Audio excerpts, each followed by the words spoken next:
अस्सलाम वालेकुम प्यारे बच्चों, कैसे हैं आप सब। उम्मीद है आप सब बिल्कुल ठीक होंगे। मैं हूं आपकी मैथ की टीचर पैन एकेडमी से। जी तो बच्चों, जैसा कि पहले हम सीख चुके हैं कि 10वें का तसव्वुर क्या होता है, तो इसी तरह आज हमने सीखना है 100वें का तसव्वुर क्या होता है। आइए हम सीखते हैं। हमारे पास एक मुरब्बा शक्ल है जिसको हमने बराबर 100 हिस्सों में तकसीम किया गया है और उसमें से हमने एक हिस्सा मुंतखब किया है। उसको हम किस तरह लिखेंगे कसर की शक्ल में, 1/100। बच्चों एक बात याद रखें कि पहले जिस तरह हमने 10 शक्लों में से एक शक्ल मुंतखब की थी, तो इसी तरह उसको हमने लिखा था 1/10, लेकिन ये हमने 100 हिस्सों में एक हिस्सा मुंतखब किया है, तो इसको हमने लिखा है 1/100। 1/10 10वें के बराबर होता है।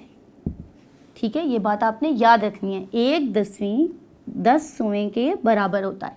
जी तो बच्चों, अब हम 1/100 को इस तरह भी लिख सकते हैं, 0.01।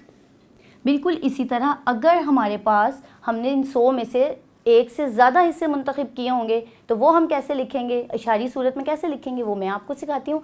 फ़र्ज़ करें कि हमने 3 हिस्से उसमें से मुंतखब किए हैं, तो हम उसको कैसे लिखेंगे, 3/100। अब इसको इशारी सूरत में हम कैसे लिखेंगे। जी तो हमने कितने हिस्से मुंतखब किए थे, सबसे पहले हम लिखेंगे 3। 10वीं हमारे पास कोई नहीं है तो हम लिखेंगे 0। फिर हम इशारिया के नीचे इशारिया लिखेंगे।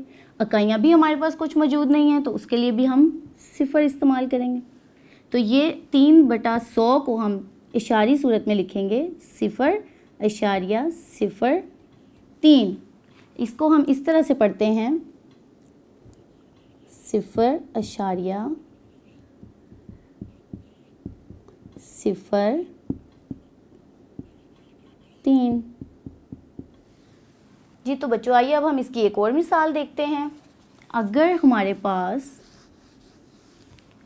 5 मुंतखब शुदा हिस्से हैं, 100 में से 5 मुंतखब शुदा हिस्से हैं, तो उसको हम इस तरह लिखेंगे 5/100, जबकि इशारी शक्ल में हम उसे लिखेंगे 100 की जगह 5।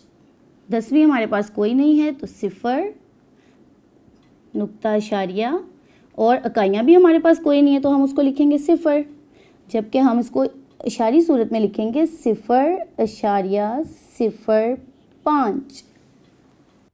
बच्चों आपने एक बात याद रखनी है कि 1/10 1/100 से बड़ा होगा। क्यों? क्योंकि हमने एक तस्वीर थी जिसको हमने 10 बराबर हिस्सों में तकसीम किया था और उसमें से एक हिस्सा मुंतखब किया था, जबकि एक तस्वीर है जिसको हमने 100 हिस्सों में तकसीम किया और उसमें से एक हिस्सा मुंतखब किया। तो फिर कौन सा अदद बड़ा हुआ, 1/10 बड़ा है 1/100 से। बच्चों याद रखें कि 100वीं हमेशा 10वीं से छोटी होगी, 10वीं 100वीं से बड़ी होगी, जबकि इकाइयाँ सबसे बड़ी होंगी क्योंकि वो एक मुकम्मल अदद है। जी तो प्यारे बच्चों, आज आपने सीखा 100वीं का तसव्वुर। उम्मीद है आपको बहुत अच्छे से समझ आ गई होगी। आप इसकी ज़रूर मश्क कीजिएगा घर में भी, और हम मिलेंगे अब अगले लेसन के साथ। तब तक के लिए अल्लाह हाफिज़।